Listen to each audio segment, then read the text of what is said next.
Central Punjab की बात करें, लाहौर और गिरदोनवा, वहाँ पे क्या सूरत हाल है? आगे आने वाले दिनों में क्या रहेगी? क्या एक्सपेक्ट किया जा रहा है?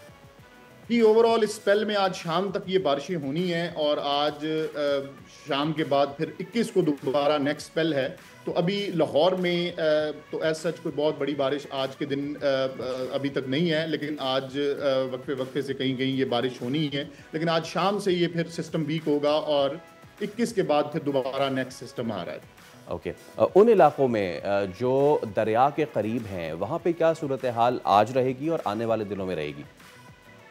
जी, दरियाओं में बिल्कुल पानी का बहाव बिल्कुल मामूल पे और कहीं पे कोई एज सच दरियाई सैलाब का वो हमें सामना नहीं है। इस वक्त जो प्रॉब्लम है वो अर्बन फ्लडिंग की है ड्यू टू मैसिव रेन्स।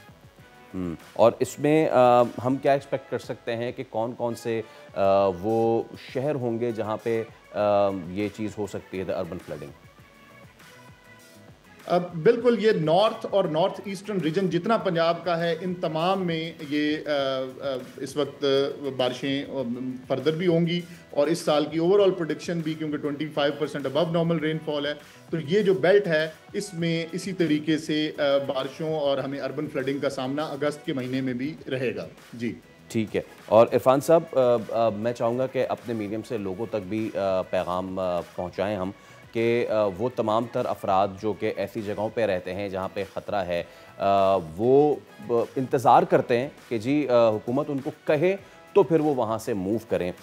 तो ऐसे लोगों की रहनुमाई के लिए मैं चाहूँगा आप ज़रूर कुछ मैसेज उनको दें कि they don't keep waiting, although कि वो वहाँ के नेटिव्स हैं और उनको पता है साल साल से ये चीज़ें होती रहती हैं और वो एवैक्यूएट कर देते हैं, बट स्टिल वो लोग जो नहीं करते एवैक्यूएट, फिर वो बाद में मसला उनके लिए बनता है। तो मैं चाहूँगा उनके लिए आप ज़रूर एक मैसेज लेके जाइए। जी बिल्कुल, मैं आपके तवज्जुह से ये ज़रूर गुजारिश करूँगा कि क्योंकि बारहा हमारी इस वक्त इलेक्ट्रॉनिक, प्रिंट और सोशल मीडिया पे भी कैंपेन्स, पब्लिक अवेयरनेस कैंपेन्स चल रही हैं और इन कैंपेन्स का मकसद सिर्फ ये है कि कीमती जानों का, जो अभी तक, अगर मैंने जैसे पहले गुजारिश की, पंजाब में 103 कीमती जानों का नुकसान हो चुका, अगर हम इसको इन एहतियाती तदाबीर पे अमल कर लें तो वो हम इनको अवॉइड कर सकते हैं। जैसे कि इन बरसात के दिनों में आप खंभों, बिजली की तारों से दूर रहें, आसमानी बिजली गिरने के वाक़यात होते हैं, अपने आप को अनड्यू एक्सपोज ना करें बाहर। इसी तरह बच्चों को बिल्कुल वाटर बॉडीज़ में, नहरों में नहाने से वो बिल्कुल इनको रोकें और मोस्ट इम्पॉर्टेंटली जितनी भी मखदूश इमारतें हैं उनमें रिहाइश इख्तियार करने से गुरेज करें ताकि कीमती जानों का नुकसान उसको अवॉइड किया जा सके। All right. सब्सक्राइब करें और बेल दबाएं ताकि कोई खबर रह न जाए।